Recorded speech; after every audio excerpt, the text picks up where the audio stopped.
Archaeodeath, walking in the footsteps of past funerals. Greetings, Archaeodeathlings. It's the end of 2021. Thank everybody for staying with me through this year and for supporting my various social media platforms. And I thought it would be about time that I did a roundup of all the things I've been up to in 2021, because as a professor of archaeology, I've been busy doing administration, teaching, research, and not only have I been sharing it on YouTube, but also via TikTok and WordPress. So this is my 2021 roundup video. So what should I tell you about? Well, I've done 120 blog posts. That's less than in previous years, and I've decided that 10 per month was a good, consistent amount to keep at. Next year, well, we've got the UCU strike going on and action short of a strike, so I'm not sure I can commit to so much, but I'm going to make a decision to sort of perhaps reduce the amount of blog posts I've been doing, but keep it going. But I want to share firstly some of the things I've been talking about on my blog. I have got 120 blog posts out. This is the 8th year I've been running it, or is it the 9th year? 13, 2014, 15, 16, 17, 18, 19, 20, 21, 9th year I've been running the Archaeodeath blog, the 8th full year. And I've got 863 subscribers. I've got over 150,000 views this year on my blog. That's a nice figure to have. And as well as a few posts that cross-reference to YouTube and TikTok activities, I've been also exploring my Offa's Dyke Collaboratory Research Network themes and issues, with field visits to parts of Offa's Dyke and Watts Dyke, these great early medieval linear earthworks, as well as debating media receptions of those monuments and also critiquing some of the heritage interpretation that's been going on of those monuments. So that's the second point. The third point is I've been doing mortuary field visits, cemeteries, churchyards, heritage sites, museums. You know, that you'll find blog posts talking about, for example, the sculpture called the Staffordshire Hoard Saxon, you know, that's on display at the Potteries Museum. You'll see me talking about various different archaeological sites and landscapes. So yes, I've been reflecting on the other social media, but I have been actually getting out there and talking about a range of archaeological sites and monuments, from St Garmon's Mound to prehistoric burial monuments, up to 19th century churchyards, 21st century crematoria, the full range of Archaeodeath in the landscape. I've also been sharing via my blog a series of the digital talks I've been doing and research seminars. For example, I've been doing some Monday live sessions with Dr. Emma Wells, speaking on a range of topics, such as for her with Claire Keenan, the What is Medieval seminar series, and I also recently did a digital roundup with Dr. Andrew Elliott and Claire and Emma as well. I've also been reporting on the public engagement events I've been up to, because I obviously contributed to the Offa's Dyke Path's 50th anniversary celebrations in the summer at Knighton. I also facilitated the 6th University of Chester Archaeology Student Conference, which took place digitally, and it was on the theme of Digi-Death, which linked directly to my blog. It's a fantastic event back at the early part of the year. And in the summer, or in the beginning of the autumn, I went to the Beowulf at the Barrow event at Salton Hall in Shropshire, where there was a performance of Beowulf by reenactors, Thanes of Mercia, or at least in partly, at one of these new megalithic columbaria inspired by Neolithic architecture. What an experience that was. So as well as going out at sea sites, I've been reporting on my various activities, my various public engagements, research seminars, public talks, and all of that is sort of like a diary of my events on my blog. I've also been out there doing a series of podcasts for Archaeo Hack, History A, and Gone Medieval, part of the History Hit site, with Dr. Kat Jarman, and an English Heritage podcast. And again, I use my blog to report on all of these external public engagement activities. My media appearances, I appeared in the Daily Express, talking about the TV show Vikings. I appeared on the Channel 4 programme, The Story of Welsh Art, the ITV Wales programme Wonders of the Border, and on BBC Radio London, talking to Sanjita Miska about what it means to be English and the origins of Englishness. And that was interesting, just before the England-Italy football game in the summer, which obviously went a bit ugly afterwards in terms of media and social media. But I think it's an important theme, and it was an important time to contribute to those debates about what it means to be English, and my expertise on the origins of the English I brought to bear on that. I've also been reflecting on my blog about TV representations of mortuary archaeology, from Vikings Season 6, the new Netflix film The Dig, and The Umbrella Academy, dark sci-fi superhero comedy type programme, which also has a lot of archaeological themes in it, particularly in Season 1, but also two iconic scenes in Season 2 that's inspired by modern perceptions of death, a modern lens onto those perceptions of past deathways. And even the original 1960s Star Trek, I've done a series of blog posts reflecting on archaeology in that sci-fi universe. So I've been using the blog to record my public engagement events, my participation in real world events, my visits to real world sites, and also my reflections on popular culture Archaeodeath.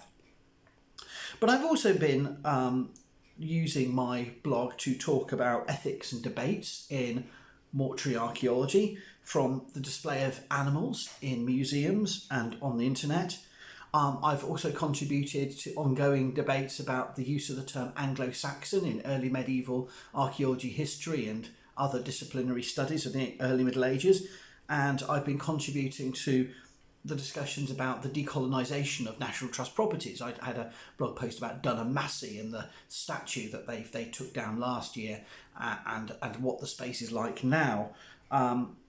So I've tried to contribute to those broader debates, and also to the controversy on TikTok of certain creators using it as a platform to sell human remains, and I've also made my opinions clear via my blog about that controversy.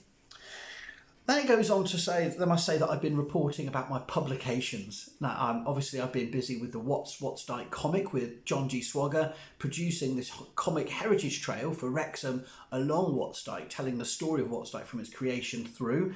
And I've been publishing in the Office Dyke Journal, Volume 3. I co-edit that with Liam Delaney, my doctoral researcher, and I've just been producing papers on that. So I've been using the blog to disseminate those outputs, as well as sort of using my blog to reflect on some key strategic campaigns. Not only the crisis in British archaeology in regards to academic departments being cut and closed. My own department and my own job was on the line for a while in the spring, late spring and early summer. And then obviously I've been using it to campaign for Sheffield and Worcester. And I'm sad to say that it looks like both those departments are going ahead and are being programmes shut and departments closed, and their archaeology provision have depleted, which is a shame and a tragedy, and I've talked about that elsewhere. But I've also been talking candidly about my attempts to support other campaigns and initiatives in support of British archaeology which haven't gone wholly positively. And you can read about that in the blog post I've recently composed called Save British Archaeology. You'll also find my comments on, in response to defamation by a medievalist who decided this time last year to publish some quite flagrant defamation about me in a allegedly peer-reviewed journal, and you'll find a blog post responding to the quite stark lies, not only published by that author, but facilitated and enabled by a host of individuals, including the editors, past and present, and the editorial board. And the publishers, Paul Grave Macmillan. And so what a terrible travesty to find that kind of thing being spewed out in peer-reviewed journals. And I refute the quite clearly the fabricated narrative constructed that I'm somehow aligned to a far-right or white supremacist YouTuber. I've had no interaction with that person at all, and to my knowledge, beyond countering their misinformation a couple of times on Twitter when they hadn't been banned on Twitter and before I knew who they were. So you know what, I think that's really shoddy and shows what a superficial gang of miscreants these particular individuals responsible are within the field of medieval studies. So that's what I've been doing on my blog, talking about the things I've been up to, my public engagement, my actual research, and some of the key debates I've been contributing towards about sale of human remains, early medieval archaeology and its terminology and its political and cultural context and popular culture context, and also reflecting and using it as a platform to spark debate and spark conversations, as well as to report on my activities. Now, YouTube has been slightly different. It has grown quite massively. It's still a really small account. I've got now 660 plus subscribers, and views are very low. But I think it's an important platform to record my ongoing activities, and increasingly I've not only been using in 2021 my YouTube channel to push out videos about my publications and also key debates, a few archaeo hacks, so sort of key tricks in how to do mortuary archaeology. I did one on Memorial Survey, for example. I've also done reflections on the archaeology of lockdown via my blog, and reflecting and linking into my vlog, linking into my blog. I've done a video about The Dig TV film, Netflix film. But I've also set up some new channels and developed some existing ones. So I've done now in total 15 Archaeodeath interviews, which I'm very proud of, talking to new voices and existing commentators on aspects of mortuary archaeology and the archaeology of death and other related themes. And I've also set up with Afnan Ezeldin a kind of podcast version, using the YouTube channel to do a sound-only version, conversations about the value and significance of archaeology undergraduate degrees and master's degrees. And Afnan and I plan next year to move on to a host of other topics called the theme of that, or the playlist, is called Let's Talk Random Archaeology. So please check that out as well. So YouTube is going strong, steady at least, and I've got a nice following. TikTok has really taken off though. I entered 2021 with coming up to 3,000 followers. I've now got coming up to 8,000 followers, and I'm producing quite a lot of content, a lot of it random. I've tried to do light education. I haven't done a sort of the formal videos about this is what happened when. I do some discussions, I've done some debates. This year I've done some humorous ones. I've had 71 of my videos on TikTok this year get over 1,000 views. Most of them don't get very high views at all. But the one that's gone semi-viral for me this year is my video on what were Vikings colonisers, responding to a debate started by Lance Tosi and various characters trying to debunk his take on were the Vikings colonisers. And so I've got over 50,000 views on that one video, and it's going strong now. Obviously some anger and some hate from racists and others, but a lot of positive comments about my nuanced take on the Viking phenomenon, the Viking world, and Viking colonisation in relation to current debates about identity and origin myths for European and white people. So there's lots of controversy there, but I hope that video has been of interest. And I've been also doing some TikTok lives and talking to other creators about their approaches and perspectives on issues such as anti-racism and identity politics, and hopefully that'll burgeon and be of interest moving forward. So that's really my sum up of 2021. I can't deny, with trying to deal with this redundancy process, dealing with the sort of lack of leadership and the problems with the archaeology community as a whole, and attempts to defame me indirectly within my own discipline over that issue, and dealing with direct defamation from a medievalist has been tough, as well as trying to do all my teaching, research, and trying to have a private life as well, which is ever increasingly difficult. But 2021 is now gone, so I can go, yes, thank God it's over. 2022 has got to be better. Obviously the COVID pandemic is affecting us all, and that's interesting from an academic perspective. It's challenging from a work perspective, and I can assure you it's not been easy from a personal perspective, dealing with family, friends, and broader issues. But I can say to everyone that Archaeodeath is a morbid pursuit, but it's not. It's a positive morbidity. It's a thing that we all have to deal with. We all have to contend with. And archaeology is one route into understanding our identities, our societies, and where we came from, and using archaeology as a vehicle to explore both the past and our present perceptions and ideas about death, the dead, remembrance, and commemoration, and mortality in broader terms. So stay with me. I'll do more content. My schedule and character content will probably shift again.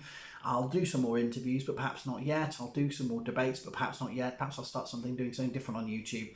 But my point would be, thank you for staying with me on 2021. I do appreciate all the kind, supportive comments and the constructive support. I don't fixate on the few haters and detractors. I do focus on the fact that so many of you want this kind of content and are interested in this kind of content from TikTok, YouTube, and the blog. And I think it's an important sort of